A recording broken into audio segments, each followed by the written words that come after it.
Okay, let's take a look at this quick illustration of how you could use Excel's rate function to solve this particular type of time value of money problem.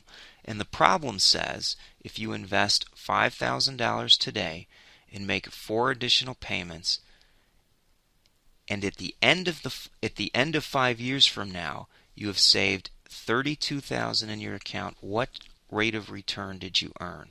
Okay, now I want to slide this up a little bit so you can also see the formula bar, because we're going to use that.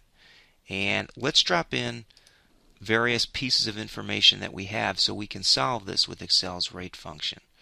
Okay, so we know the payment amount, which is usually abbreviated as PMT, is, let me move it over here so we've got a little bit of room, $5,000. Okay, the number of payments, which is usually abbreviated as N, is 5. We make 1 today and 4 more in annual amounts, so that's 5. Okay, the future value, usually abbreviated as FV, is $32,000. And then we can use the rate function to solve this, but I want to do one other thing.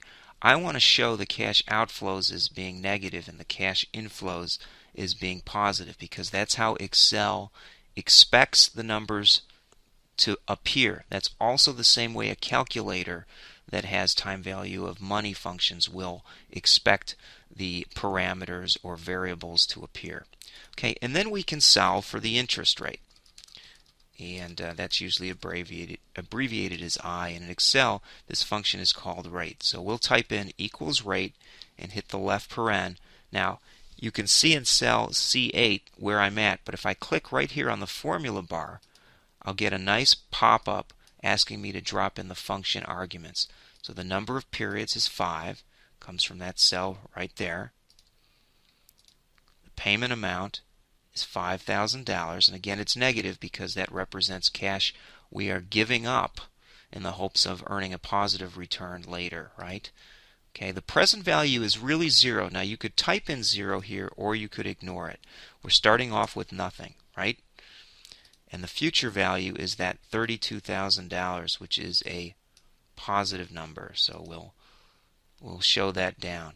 And then the last question it is asking is the type. And this is critical on this one. And it says type is a logical value.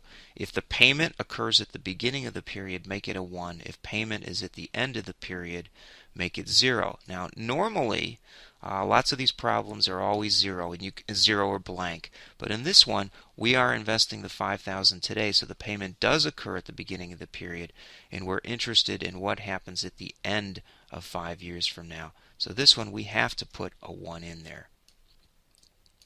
And we hit OK, and what we come back with is our answer. And let me carry that to various decimal places, and the rate says it's 8.34%, and that's the answer of how to use Excel's rate function. Thanks everyone.